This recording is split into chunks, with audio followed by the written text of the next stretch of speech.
Does it feel different to be up there without a rope? It's obviously like much higher consequence.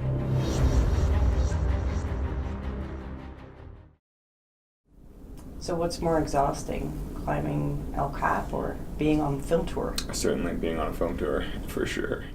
Was it a unicorn? I thought it was a bunny, but No, it's a unicorn, yeah. Yes, he has the little horn. Does he have kids? No, it's his brother's kids. Oh, yeah.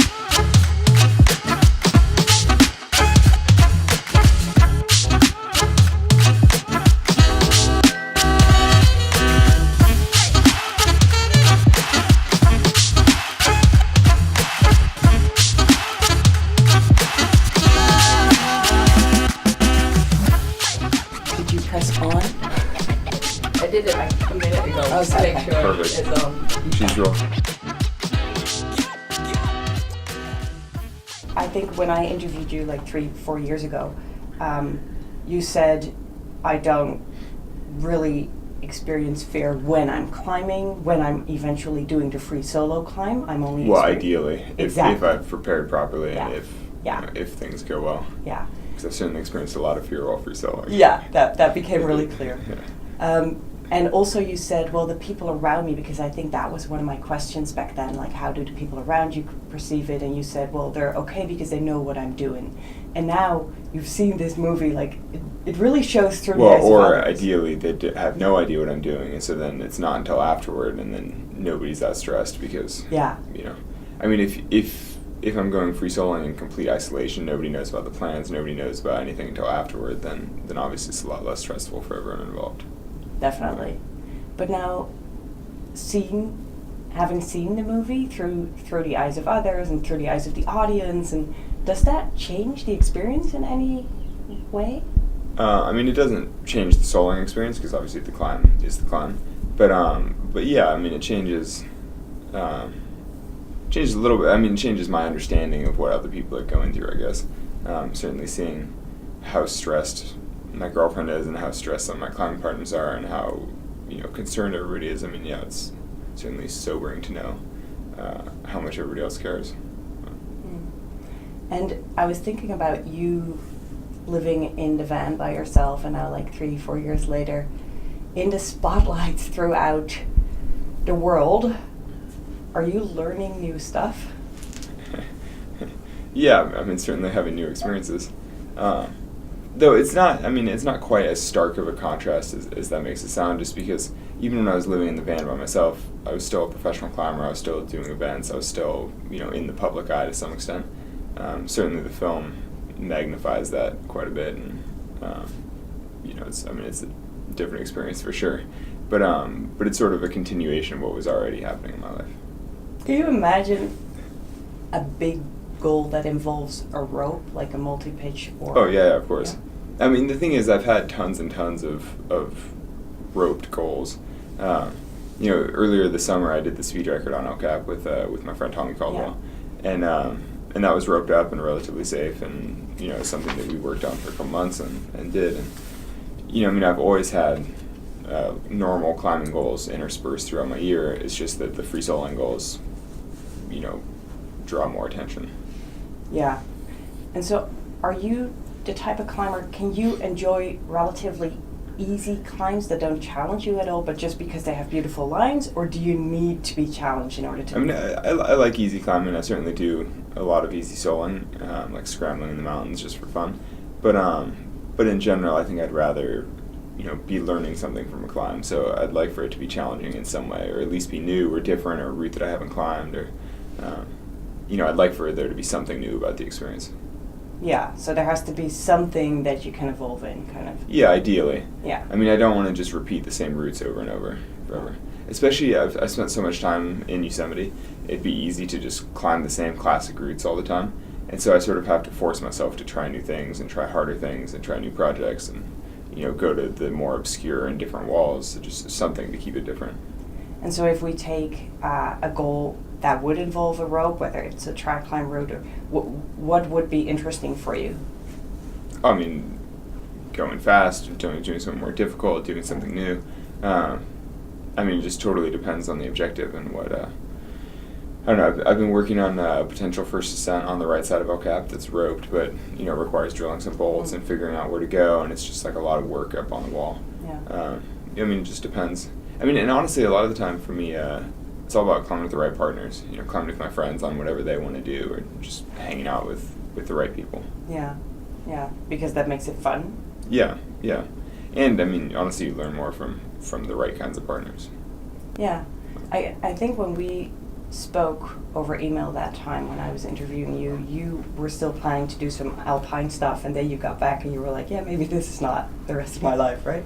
Yeah. Well, that's kind of the classic alpine experience. Is you're like, oh, it'll be so amazing in the big mountains, and then you go, and then when you come home, you're like, maybe I'll wait for a year or two.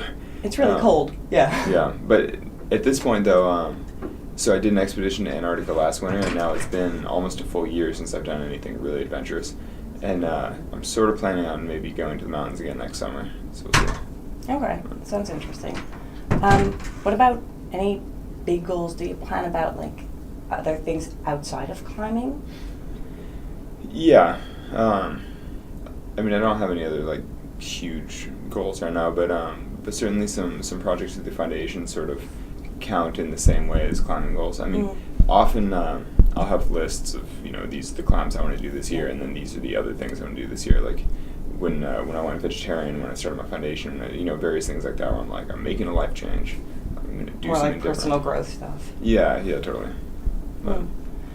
And so the foundation is getting more and more attention, I find.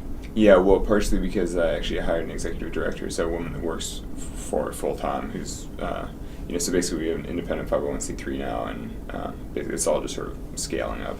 Yeah, I can imagine that would be nice. So you don't have to think about it all the time. Yeah, exactly. You have somebody to help you there. My climbing intimate nerd buddies really want to know, what was the success rate for the free solo climb? What would be for you ideally the success rate, and what's the minimum you want to get to before you go? Actually, I'm curious what do you think? I think almost 100%. They would think. Obviously it's never 100% because you just never really know, but it feels like 100%. Basically I had to get to the point where it feels totally normal, and it feels comfortable. So yeah, it felt like 100%, even though realistically it's probably not. No, because it never is, but you have to feel as if it were, right? Yeah, exactly. Yeah. What is your favorite part of the movie? Oh, my favorite part of the movie is definitely the last 15 minutes. The actual climb of El Cap, because to me it's everything I worked for. It's beautiful. It does justice to El Cap. El Cap looks amazing. Everything about it looks awesome, and it really captured the experience pretty well. Every time I see it, it takes me right back to the actual I'm climbing the wall. It feels amazing. Yeah, it's nice. Is it funny for you though to hear the audience kind of go ooh? Yeah, kind of, because to me it's watching it.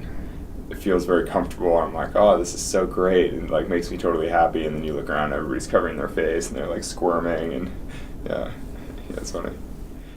Were there any parts where you thought, that really didn't have to come out on a big screen?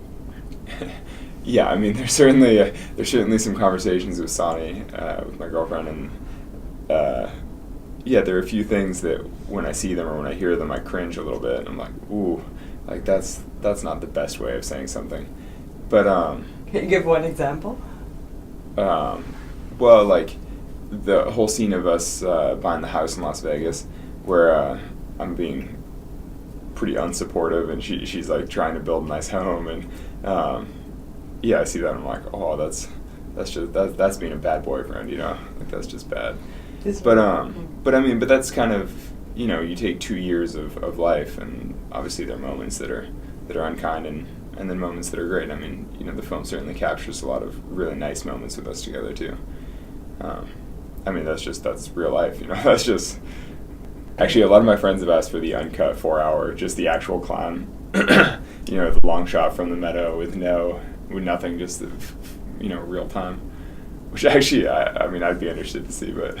Yeah, me too. I think a lot of people, but you would have to go on another book tour. No, well, another film tour. No, I'm not. Film tour, yeah. Yeah, no, we'll see.